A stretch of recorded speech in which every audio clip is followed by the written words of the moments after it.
Hi, and thank you for watching. 3 tips for Bagua circle walking practice. There are different components to practicing Bagua. There, of course, is the postures. There's also the changes themselves.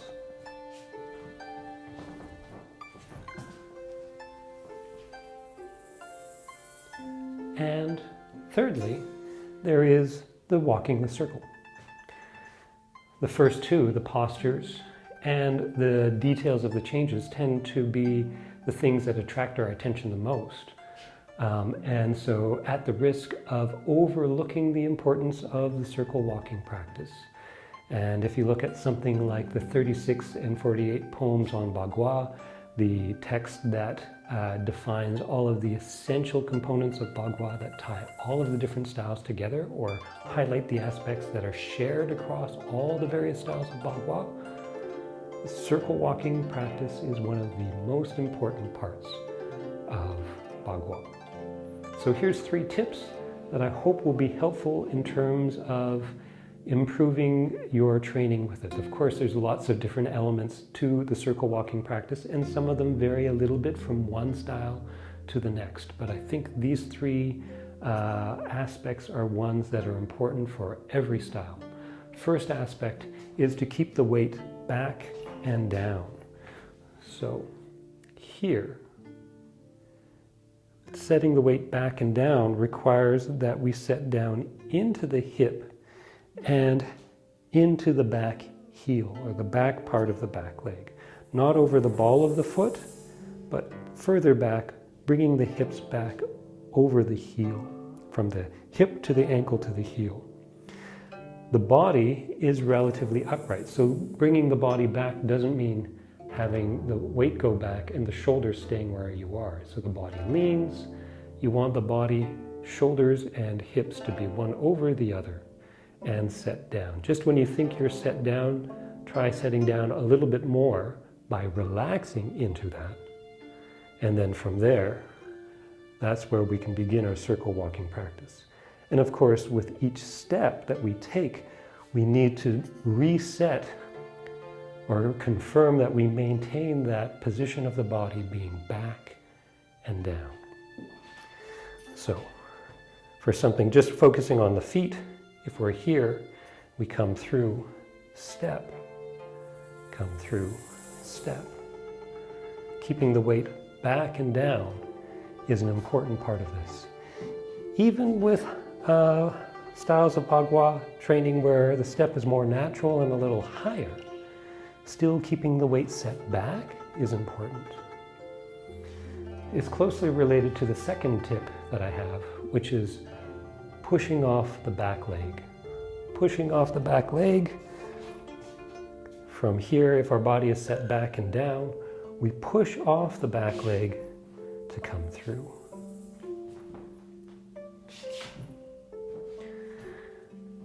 This is related, especially when we have some of the mud step, the mud sliding step, Tangnibu, because the longer the step, the more we have to set our weight down. So if you're training a style that has a larger step, then even more important is to keep the weight back, but then with each step to extend that front foot, set the weight down, push off the back leg. Set the weight down, push off the back leg. The push off the back leg needs to drive the body forward, not up. So it's easy for a push off the back leg to lift the center of gravity and bring the body forward. That's more like when we're doing long jump.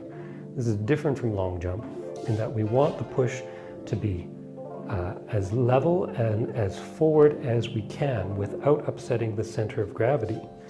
Set back and down, push off the back leg, push off the back leg. Of course, this requires ankle flexibility here. The more we can have flexibility through the ankle, the more we can have that push drive things forward. So working on relaxing the calf, working on improving the flexibility of this ankle is useful for this aspect of the training. Training itself will also increase that flexibility. So if we break things apart from here, there's that push off the back leg, keeping the center of gravity low and back. Come through, push off the back leg. Push, push. This is breaking the walk into components, so it's not really the way you should be doing the practice, but just for the demonstration of isolating where that push is and how the push can be done without disrupting this low center of gravity. Third aspect is pull from the front leg. So once we've completed that push, set the weight back and down, push off the back leg, and then when the front foot makes full contact with the ground, we pull onto that front leg. So there's always this timing thing of push and pull, push and pull. There's a lot of attention that can be paid to the hips so that you're set down and relaxing the hips, especially for when you land that front foot coming through. Push as you land the foot, especially if you're doing it in a smooth, continuous fashion.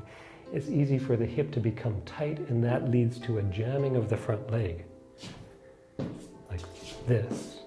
The jamming of the front leg sends a shock up, and of course will disrupt your center of gravity, upset the momentum that you have or the movement that you have, and then you're going to probably lose your balance.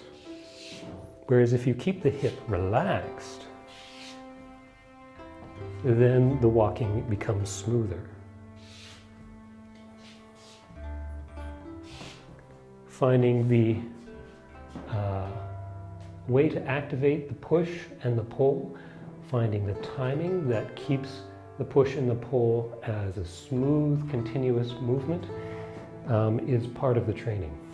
For now, you can break it apart so that there's a push, relax the front hip, pull, weight set back and down, prepare by extending the front foot, set the weight back and down, push off the heel, relax the front hip, pull,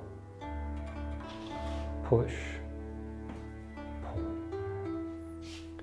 That is a preparatory thing for circle walking. That itself is not circle walking. Right? For it to be circle walking, we need to link those motions together so that it becomes a smooth, continuous process. Even if you're doing a lighter, higher stance, a more natural step with your Bagua circle walking practice, so it's just coming through here. It's still that process of those 3 steps or those 3 points become very important. Keep the weight back and down. Push off the back leg, pull onto the front. The lower stances put more strain or make the thighs work harder. The higher stance is easier on the thighs, but then requires you to focus even more on relaxing the hip, because it's much easier to have a stiff hip as you do a higher stance and not even realize it. So make sure that the hips are relaxed. You can even set your weight down a little further than you think is necessary, and then from there try and find that same smooth walk, and combining those 3 things, weight back and down, push off the back leg, pull onto the front leg, and this will, I hope, greatly improve the benefits you get from your circle walking training. So thank you for watching. Keep training, keep practicing. We'll see you again.